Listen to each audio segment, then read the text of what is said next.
Hello everyone, welcome to Electron Explore.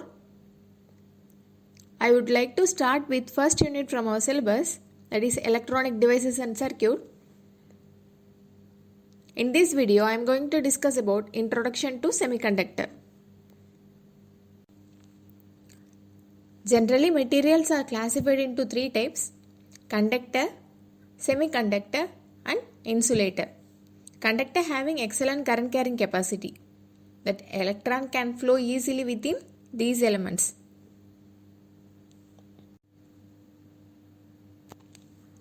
For example, in metal wire, charges are carried by electrons. We all know metals are very good conductor of electricity because there is presence of free electrons in outer shell of the atomic particles. For semiconductor, resistivity of these material lies between conductor and insulator.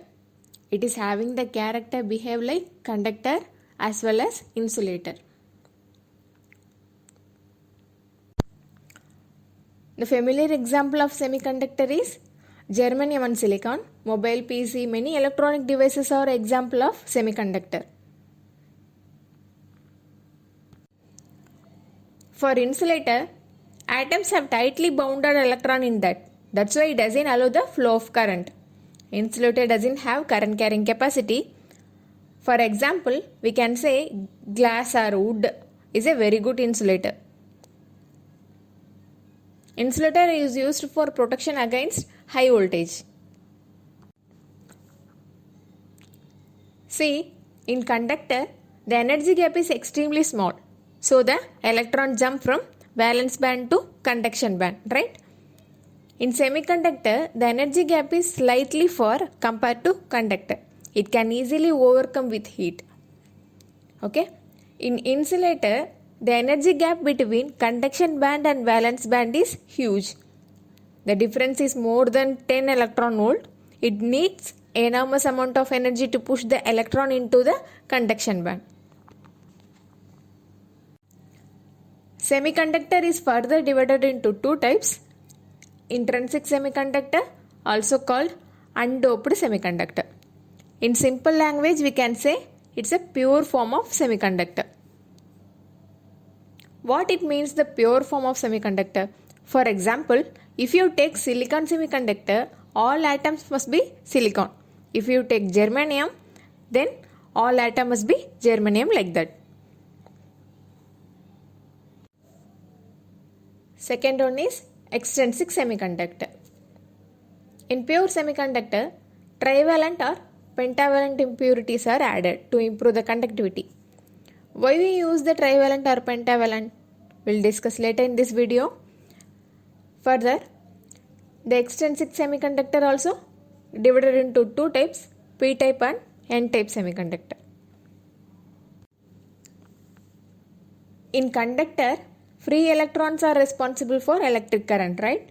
But in semiconductor, two main things are there. One is electron and another one is hole.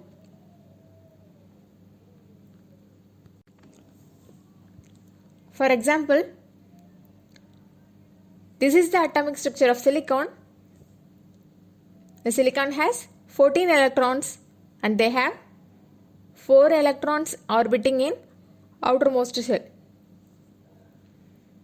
We know that the atom needs total 8 number of electrons in the outer shell to become stable, right?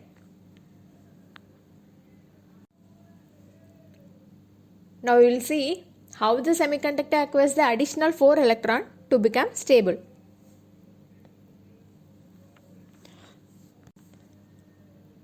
Silicon atoms bonded together with 4 neighboring atoms, and it's called covalent bond.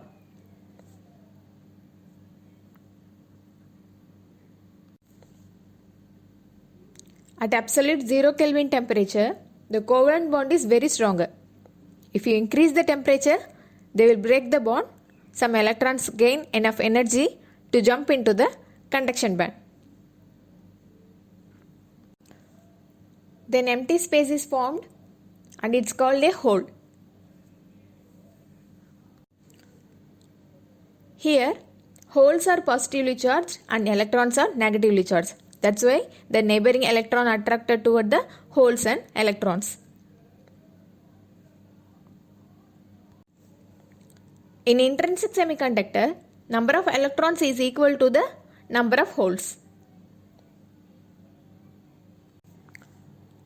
Extrinsic semiconductor, also called impure semiconductor. A small number of impurity are added to improve the conductivity, right? Adding impurity atom to the pure semiconductor, and this process is called doping. Now what is the impurity here? Other than silicon is considered as impurity, right? Okay. Extrinsic semiconductor also classified into two types, p-type and n-type. Trivalent impurity are added into the p-type semiconductor. Why we are using trivalent and pentavalent? See, you know the periodic table, silicon is under group of 14. So we can add either from 13th group or 15th group.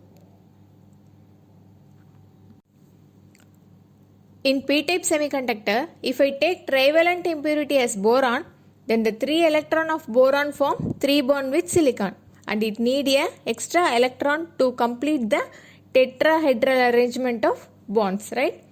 Again, the extra electron come from one of the neighboring silicon atom. So it create a empty hole.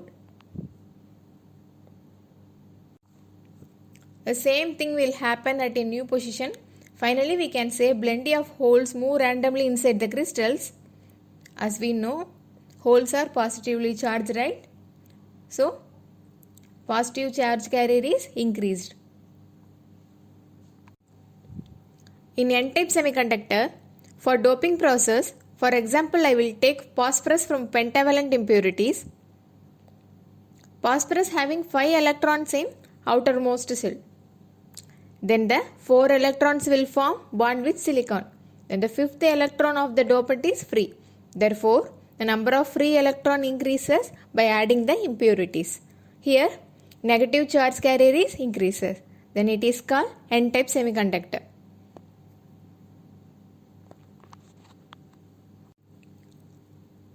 In this video, we have seen conductor, semiconductor, insulator, intrinsic semiconductor, extrinsic semiconductor, as well as p-type and n-type semiconductor. Thank you for watching.